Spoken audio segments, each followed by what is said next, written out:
जय हिंद दोस्तों, स्वागत करता हूँ आज की हमारी नई सी वीडियो में। आज हम क्लास 10th के त्रिकोणमिति स्टार्ट करने जा रहे हैं, जो कि आज से हम पूरा स्टार्ट करने जा रहे हैं। जो आज इस क्लास के करने जो कि हम बेसिक से स्टार्ट करेंगे। अगर ये क्लास आपको समझ में आ गया तो हम एक्सरसाइज पर चलेंगे, क्योंकि इस जो क्लास होगा पूरा बेसिक से होगा। चलिए समझते हैं। इससे अगर हम बात करें, जो कोनो भी चैप्टर पढ़ने से पहले उसके बेसिक पार्ट को समझना ज़रूरी है। जो आपका चैप्टर हेडिंग है वो समझ में नहीं आएगा तो उसके अंदर के जो भाग है वो समझ ही नहीं आएगा। आपका 50% यही समझ में आ जाएगा जब इसका चैप्टर का मीनिंग समझ आएगा तब। तो अगर जैसे त्रिकोणमिति है तो त्रि मतलब तीन, कोण मतलब कोण, मिति मतलब माप, मिति मतलब माप। तो कहीं ना कहीं अगर जिसमें तीन कोण हो, जिसमें तीन कोण हो उसी को बोलेंगे तीन, कहीं ना कहीं तीन कोण वाला माप। तो बताइए इसमें कौन सा त्रिभुज है जिसमें तीन कोण आता है? तो बात करते हैं समकोण त्रिभुज। कौन सा त्रिभुज? समकोण त्रिभुज। समकोण त्रिभुज उसको बोल जिसका एक प्रत्येक एक कोण कितना हो 90 डिग्री हो। तो चूँकि आपको पता है ये कोण कितना होगा 90। चूँकि आपको पता है त्रिभुज के तीनों कोणों का योगफल कितना होता है 180 डिग्री। लेकिन हमको तो कितना पुराना 180, ये तो हुआ 90। तो बताइए ये कोण कितना होगा 45, और ये भी कोण कितना 45। तो तीनों की जोड़िए तो आपको देखिए 180 डिग्री मिल जाएगा। तो कहीं ना कहीं अगर हम बात करते हैं इसमें तीन चीज़ होता है। कर्ण यानी कि 90 के सामने वाला बोलते हैं कर्ण, जिसका इंग्लिश होता है हाइपोटेनस, जिसको एच से सूचित करते हैं। इसको मानते हैं थीटा।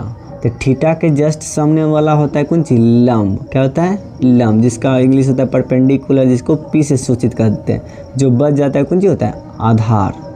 आधार जिसको मानते हैं बी। ए बी सी त्रिभुज था। तो कहीं ना कहीं बताइए इसका मान चेंज नहीं होता, ये हमेशा बड़ा होता है। ये इस दोनों का मान चेंज होता है। उसी तरह एक त्रिभुज और बनाते हैं हम। ये कोण 90 डिग्री ए बी सी। तो आपको पता है चेंज नहीं होगा, इसके सामने वाला जस्ट क्या होगा? कर्ण होगा, इसको एच से सूचित करते हैं। अब मान के लिए थीटा है तो आपको जस्ट बोले थीटा के सामने वाला क्या होता है? लंब। तो इसके सामने वाला कौन सी होगा? लंब, जिसको किससे सूचित करते हैं? पी से। जो बच जाता है कौन सी होता है? आधार। क्या होता है? आधार, जिसको बी से सूचित करते हैं। यहाँ बात आपको यहाँ तक तो समझ में आ गया होगा।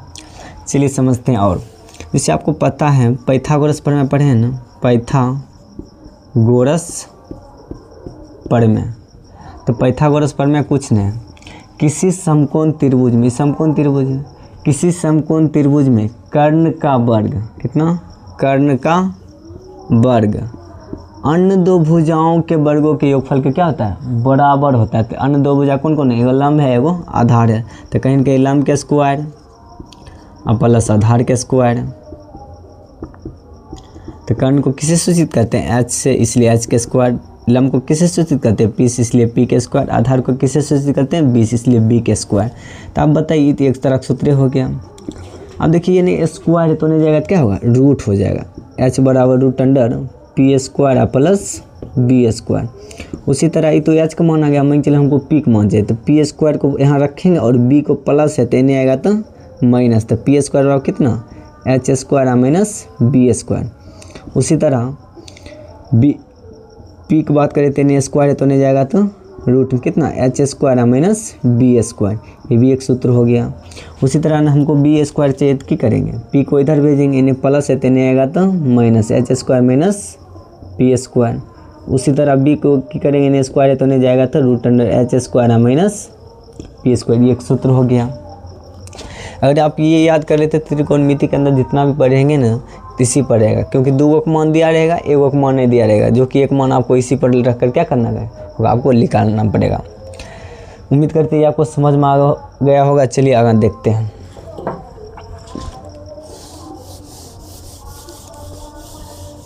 त्रिकोणमिति में आपको 6 को पढ़ना पड़ेगा, जिससे एक साइन थीटा, एक कॉस थीटा, एक टेन थीटा, एक कॉट थीटा, एक सेक थीटा, एक कॉसेक थीटा। ये आपको 6 पढ़ना पड़ेगा। तो कहीं ना कहीं आप समझते पहले साइन थीटा है क्या? तो ध्यान दो, साइन थीटा कुछ नहीं पूछेगा sin थीटा किससे कहते हैं, तो कुछ नहीं करना है, किसी समकोण त्रिभुज में, एक तरह का समकोण त्रिभुज है, किसी समकोण त्रिभुज में लंब, तो लंब लिख देते हैं, लंब तथा कर्ण के अनुपात, अनुपात मतलब होता है बट्टा, किसका अनुपात, कर्ण, कर्ण के अनुपात को क्या बोलते हैं, sin थीटा। तो लंब को P से सूचित करते हैं और कर्ण को H से, इसलिए P/H। उसी तरह पूछेगा cos थीटा किसे कहते हैं, तो वही के लिए बोलना है, किसी समकोण त्रिभुज में आधार तथा कर्ण के अनुपात को ही क्या बोलते हैं, cos थीटा बोलते हैं। तो आधार को B से सूचित करते हैं, कर्ण को H से। उसी तरह पूछेगा tan थीटा किसे कहते हैं, तो किसी समकोण त्रिभुज में लंब तथा आधार के अनुपात को ही क्या बोलते हैं, sin थीटा। तो tan थीटा लंब बटे आधार, इसका कितना होगा, P/B। उसी तरह जस्ट आप ध्यान दीजिए, sin थीटा का उल्टा क्या होता है, cosec थीटा, और cosec थीटा का उल्टा sin थीटा। उसी तरह cos थीटा का उल्टा क्या होता है, sec थीटा, और sec थीटा का उल्टा cosec थीटा। उसी तरह tan थीटा का उल्टा cot थीटा, और cot थीटा का उल्टा tan थीटा।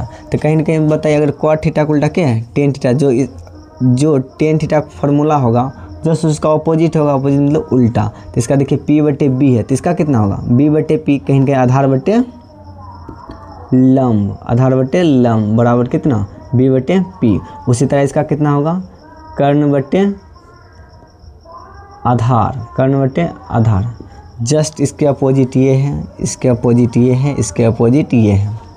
तो कहीं ना कहीं कर्ण बटे आधार, तो कर्ण H, आधार B। उसी तरह cosec थीटा क्या होगा, कर्ण बटे लंब, कर्ण बटे लंब, तो कहीं ना कहीं H/P।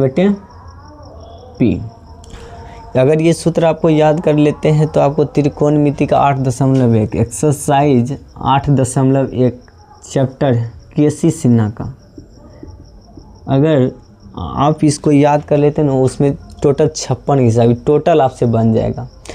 बनेगा कब, जब आपको ये याद रहेगा तब। तो उम्मीद करता हूँ वो ये आपको समझ में आया होगा। इस पर जो हिसाब है ना, आगे हम नेक्स्ट वीडियो में करेंगे। और पहले आप ये सूत्र को याद रखिए, और बाकी बात जो पाइथागोरस प्रमेय में जो सूत्र लिखाए थे उसको भी याद रखिए। जब तक वो दोनों सूत्र याद नहीं रखिएगा तो आपसे 8.1 नहीं बन पाएगा। उम्मीद करता हूँ ये आपको समझ में आ गया होगा। मिलते हैं अगली नेक्स्ट वीडियो में, जो कि इस पर क्वेश्चन लेकर हम आएंगे।